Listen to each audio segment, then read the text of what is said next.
much, Mr. President. At this juncture, may we invite the President to lead the unveiling of the project marker. He will be joined by DPWH Secretary Manuel Bonoan and Korean Ambassador Lee Sang-hwa, Pampanga Governor Dennis Pineda, Pampanga 4th District Representative Ana York Bondok, and Masantol Mayor Jose Antonio Bustos. And House Speaker Martin Romualdez.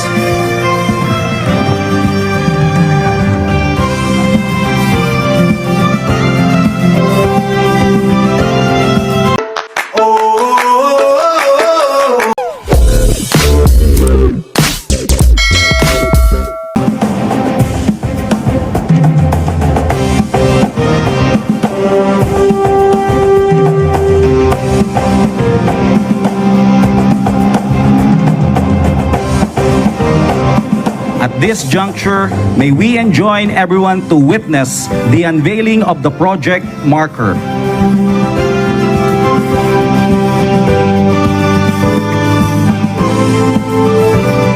Ready, Mr. President? On the count of 3. 3, 2, 1. The marker reads as follows. The Integrated Disaster Risk Reduction and Climate Change Adaptation Project, Stage 1 or IDRR-CCA, inaugurated by His Excellency Ferdinand R. Marcos Jr., the President of the Republic of the Philippines, Barangay Bebe Anak, Masantol, Pampanga, August 7, 2024. Thank you, Mr. President, and congratulations, DPWH. At this point, may we invite the President to lead the inspection of the project. He will be joined by DPWH Secretary Manuel Bonoan, Korean Ambassador Lee Sang-hwa, House Speaker Martin Romualdez, Governor Dennis Pineda, Representative Ana York Bondok, and Mayor Jose Antonio Bustos, and DPWH Senior Undersecretary Emil K. Sadain.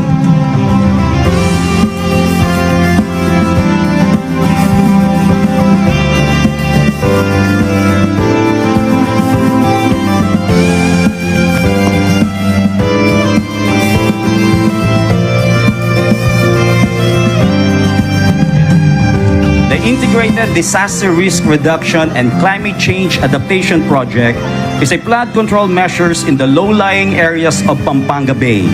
The project aims to mitigate flood risks in the local river network caused by global climate condition and continuous sediment transport in the river system and lahar flows from the eruption of Mount Pinatubo, which changed the landscape and topography of the province of Pampanga. The IDRR-CCA would help reduce the flood level and duration by improving the drainage efficiency of the tributary river network, Third River, the Eastern Branch River, Kaduang Tete River, and Sapang Maragul River. The project was made possible through the technical assistance and funding facility availability extended by the Government of Korea to the Philippine government. This endeavor best demonstrates the flourishing partnership between the governments of Korea and the Philippines.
again request Secretary Manuel Bonoan to introduce our guest of honor and speaker.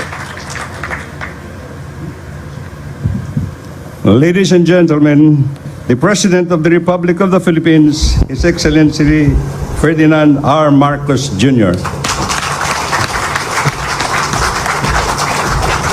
Thank you, Secretary Manny Bunuan, for your introduction. Please take your seats.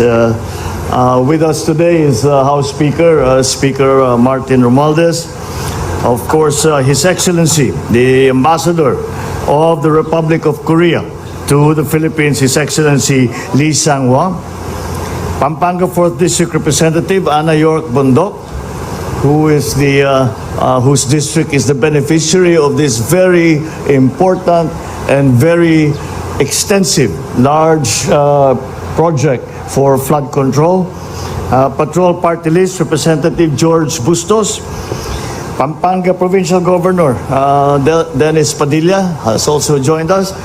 Masantol Municipal Mayor Jose Antonio Bustos, and all the other local chief executives and local officials present. My fellow workers in government, ladies and gentlemen, magandang umaga po sa inyong lahat.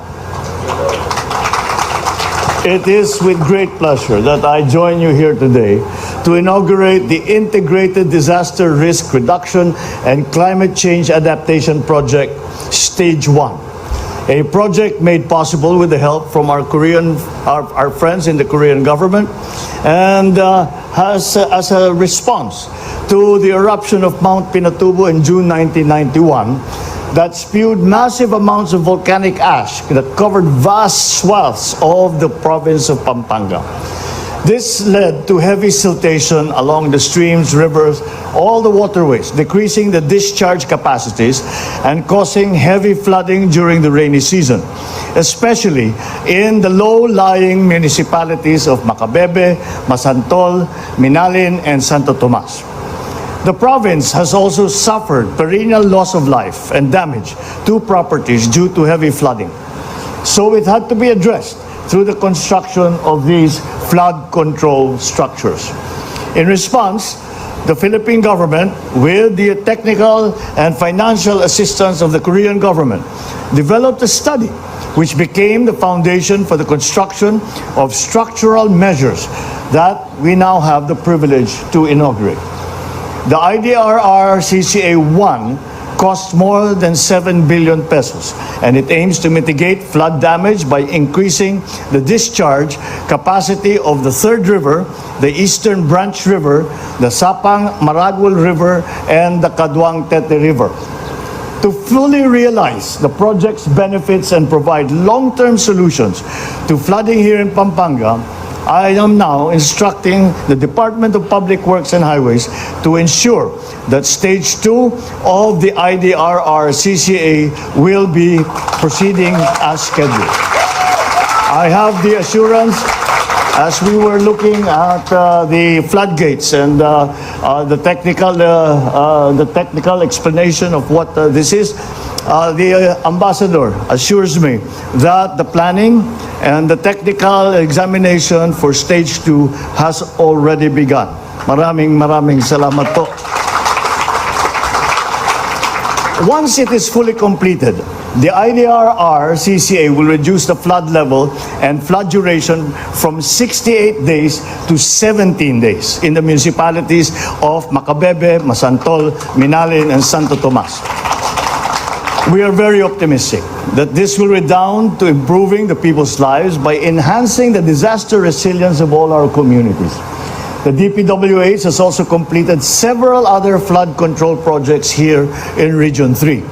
Among these is the construction of a flood control structure at the Pampanga River in Gabaldon, Nueva Ecija. The flood control structure cost around 85 million pesos, was completed last May. Another completed project is the rehabilitation of the eroded bank of the Pampanga River at Kandanting, Arayat. Then that project was cost 91 million pesos, was completed in October of last year. So let me assure all that the government, through the Public Works, will expeditiously complete the ongoing flood control projects here in Region 3. However, this is only half of the solution. Flood control projects are meant to help minimize the effects of flooding, and they will help in reducing the size of the areas affected, decreasing the height of the flood, and shortening the time for flooding to subside. With climate change and with the effects of an increasing overpopulation, we expect that we will experience more and more of these historic flooding events. For flood control to work, we must do our part in maintaining our canals and waterways and in recycling and properly disposing of our garbage. Rest assured that this government is working and doing all it can to pursue initiatives and programs to protect our citizens and the environment, to innovate current trends in disaster risk reduction and management, as well as to ensure heightened climate responsibility and justice. But our local government units and our citizens also have an extremely important role to play. At this juncture, let me once again thank our friends from the Korean government for their help in completing this important stage 1 of the IDRR-CCA project.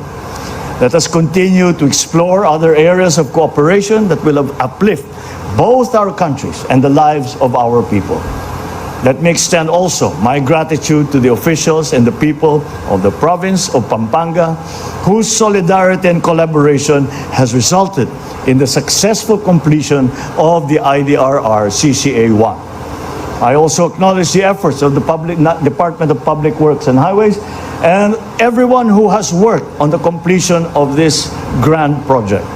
It demonstrates the government's commitment to delivering quality, safe, and environmentally friendly infrastructure to all Filipinos. Thank you, and let this occasion mark the beginning of a new era of sustainable progress for Pampanga and for the Philippines. Mabuhay po kayong lahat. Maraming salamat po. Mabuhay ang bagong Pilipinas. Dakal asalamat. Thank you. Thank you very much, Mr. President. Dakal asalamat po, mahal na Pangulo. Thank you for leading the inauguration of the Integrated Disaster Risk Reduction and Climate Change Adaptation Project Stage 1. That ends our program. That concludes our program. That concludes our program. Once again, ladies and gentlemen, the President of the Republic of the Philippines, His Excellency Ferdinand R. Marcos Jr.